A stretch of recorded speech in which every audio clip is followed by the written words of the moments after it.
Assalamualaikum warahmatullahi wabarakatuh. Salam sejahtera buat kita semua. Semoga kita tetap selalu diberikan kesehatan.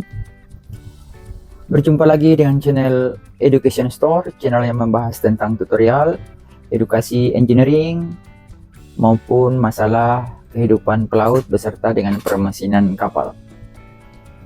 Baiklah, pada kesempatan kali ini kita akan membahas tentang steering gear, atau dengan kata lain adalah kemudi kapal.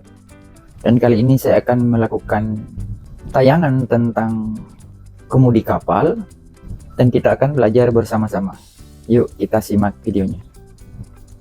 Baik teman-teman, kali ini kita akan membahas bagaimana cara mengemudikan kapal atau mengarahkan kapal bergerak lurus ke kiri ataupun ke kanan. Ini kita lagi berada di belakang kapal, di mana daun kemudinya tepat berada di buritan kapal.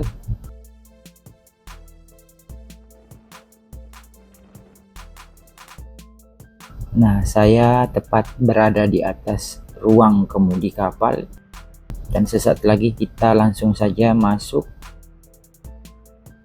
ke dalam ruang steering gear yang berada di lantai bawah, tepat di belakang kapal.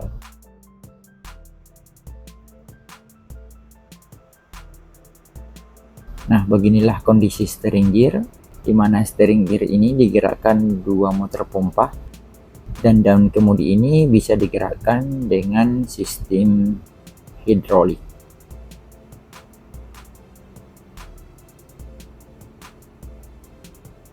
Nah, inilah dia pompa motor hidrolik nomor 1.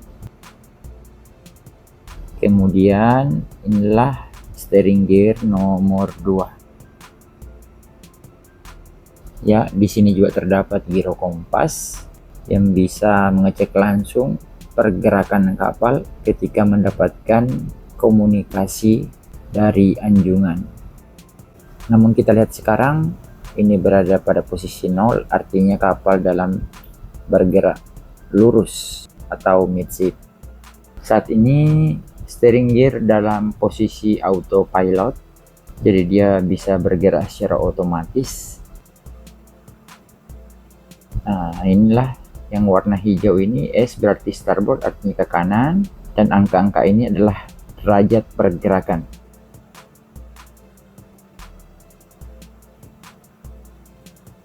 Nah, P berarti port side, yang berarti kiri.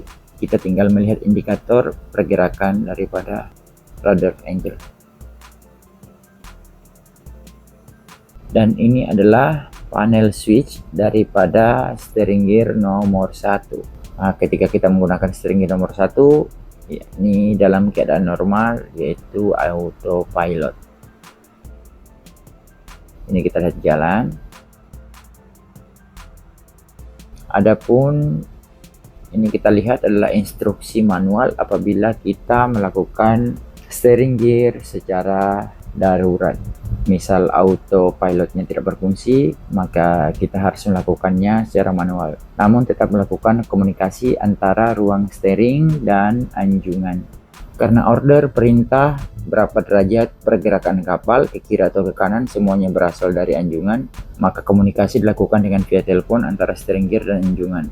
Namun ketika kita melakukan pengoperasian steering gear secara manual, maka dari posisi auto kita pindahkan ke hand, artinya manual. Kemudian dari pompa nomor 1 kita pindahkan ke pompa nomor 2, karena nomor 2 adalah emergency. Kemudian pompa nomor 2 auto pilot switchnya kita off. Kemudian kita bisa menggunakan by control pin valve. Jadi mengontrol valve itu dengan pin, sambil kita melihat pergerakan berapa derajat ke kiri atau ke kanan sesuai dengan perintah anjungan. Juga kita bisa melihat giro kompas daripada pergerakan daun kemudi. Baik. Nah, di sini kita akan melihat secara dekat bagaimana cara menggunakan control valve dengan menggunakan pin. Kebetulan kita ke kontrol nomor 1. Nah, kontrol valve-nya ini bisa kita gunakan dengan menggunakan pin. Ketika kita menggunakan kontrol secara manual. Nah, ini terdapat indikator P dan S. P berarti port side, artinya kiri. S berarti starboard, yang berarti kanan. Hanya dengan menekan pin untuk membuka kontrol valve.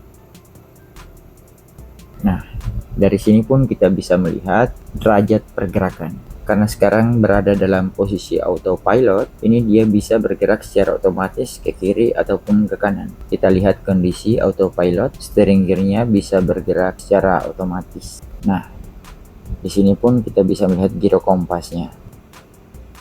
Selanjutnya kita menuju ke panel switch nomor 2 steering gear. Ini ada indikator E di sini. Ini artinya emergency atau nomor 2 yang kita gunakan dalam keadaan darurat. Nah, di sini juga masih terdapat instruksi manual ketika dalam keadaan emergency. Adapun tangki hidrolik ini, olinya pun juga kita perlu perhatikan. Apabila terjadi kekurangan, maka kita bisa mengisinya. Dari tangki harian ini sudah terdapat cadangan oli dan kita bisa pompa dengan cara membuka keran, kemudian kita pompa secara manual, dan kita bisa lihat pipanya arahnya kemana. Ini semuanya langsung mengarah kepada tangki oli daripada steering gear. Kita tinggal memilih tangki nomor berapa yang hendak kita isi. Kita cukup membuka keran pengisian, nah dia langsung ke tangki. Begitupun misal mau mengisi tangki nomor 1, nah, kita urut saja pipanya, kita tinggal buka kerannya dan oli itu akan mengisi tangki nomor 1. Dan level oli pun bisa dilihat pada gelas juga pada masing-masing tangki. Ya, kita lihat daun kemudi secara dekat dari belakang dan kita saksikan ada 2 motor juga. Nah, inilah dia shaft daripada daun kemudi, dan tentunya ini digerakkan oleh sistem hidrolik.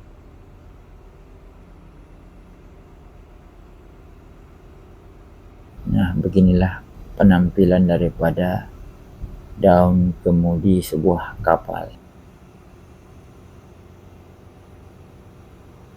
Adapun perawatannya yakni kita melakukan greasing. Dan sudah ada spesial konektor untuk mengisi grease.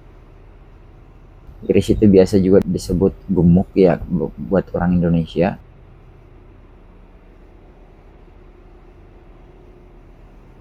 Nah, konektor yang tadi bisa kita langsung koneksikan ke sini. Dan masing-masing konektor juga dihubungkan oleh pipa yang langsung akan mengisi grease ke dalam shaft daripada steering gear ini.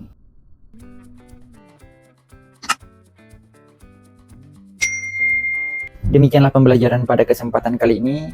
Mudah-mudahan ini memberi manfaat bagi adik-adik saya maupun rekan-rekan sejawat, pelaut, ataupun yang baru mau berlayar. Semoga bisa menambah pengetahuan tentang komponen-komponen yang terdapat pada kapal. Semoga ini memberi manfaat. Saya harap dukungan channelnya dengan cara subscribe, like, and share. Jika pun ada komentar ataupun pertanyaan, silahkan cantumkan di kolom komentar. Terima kasih, sampai jumpa di video edukasi berikutnya. Salam pelaut.